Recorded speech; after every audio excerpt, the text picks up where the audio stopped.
আসসালামু আলাইকুম।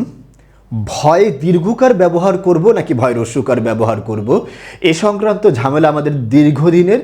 আশা করি আজকের ক্লাসটা দেখার পরে আপনার ঝামেলাটা অনেকাংশেই কমে যাবে। আসুন ভয় দীর্ঘকার এবং ভয় রস্যকারের কনফিউজিং যে শব্দগুলো আছে সেই বানানগুলো ক্লিয়ার করি।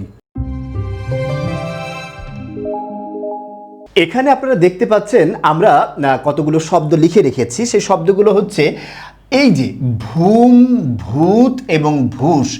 এই শব্দাংশ বা শব্দগুলো যে আছে এর বানানে ভয়ে সাধারণত দীর্ঘ উকার ব্যবহৃত হয়। যদি ভয়ে দীর্ঘ উকার ব্যবহৃত হয় তাহলে সেগুলো দ্বারা কি কি শব্দ হতে পারে সেই শব্দগুলো আমরা একটু দেখব। যেমন দেখুন, খেয়াল করুন, এখানে আমরা শব্দ লিখছি ভূম থেকে আসছে কি ভূমি। এই ভূমি বানানে অবশ্যই দীর্ঘ উকার হবে। ভূম্যাধিকারী একটা শব্দ আছে, এর মধ্যে ভূমি শব্দটা আছে, অর্থাৎ ভূ দ্বারা যদি পৃথিবী বা মাটিকে বোঝায়, পৃথিবী বা মাটিকে বোঝায়, তবে সেই ভূ বানানটা যে আছে এর বানানে দীর্ঘ উকার হবে। একটু খেয়াল করুন, যেমন ভূগোল পৃথিবীকে বোঝায়, তাই এখানে দীর্ঘ উকার হবে। ভূলোক দীর্ঘ উকার হবে। ভূধর এটার বানানেও দীর্ঘ উকার হবে। একটু খেয়াল করতে হবে, এখানে মনে রাখতে হবে ভুবন শব্দটা যে আছে এই শব্দটা পৃথিবী বোঝানো সত্ত্বেও এটার বানানে কিন্তু রস্য উকার হবে। ভুবন, আপনি এটাকে ব্যতিক্রম হিসেবে ধরে রাখবেন। এরপরে আসছে ভূত। আমরা জানি ভূত শব্দটা যে আছে এর সবগুলো বানানেই কি হবে? দীর্ঘ উকার হবে, কেবল অদ্ভুত বাদে। একটু খেয়াল করুন, আমি লিখছি অভিভূত, এখানে কিন্তু ভূত আছে, তাই এটার বানানে দীর্ঘ উকার হবে। ভূতপূর্ব এর বানানে দীর্ঘ উকার হবে। অভূতপূর্ব দীর্ঘ উকার হবে। দ্রবীভূত দীর্ঘ উকার হবে।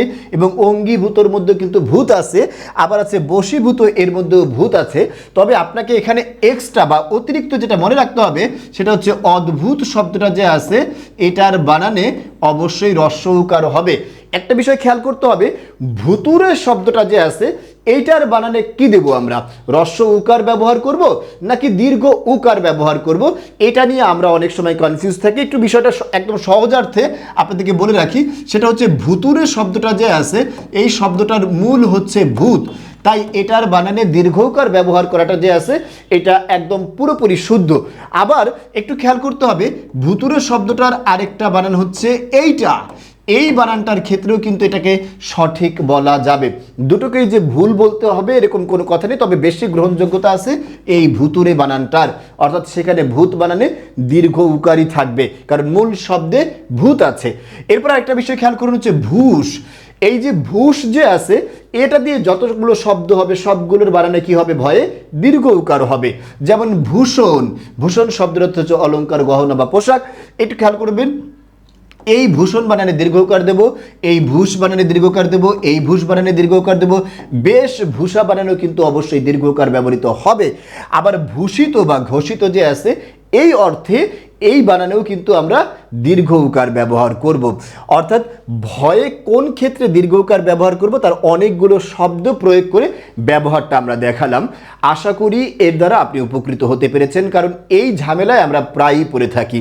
ইজি পাঠশালার সাথে থেকে এরকম আপনার বাংলা বানান এবং বাংলা বিষয়ে যতগুলো সমস্যা আছে সাহিত্য এবং ব্যাকরণের সবগুলো সমস্যা খুব দ্রুতই সমাধান করে নিন। ধন্যবাদ সবাইকে। আসসালামু আলাইকুম।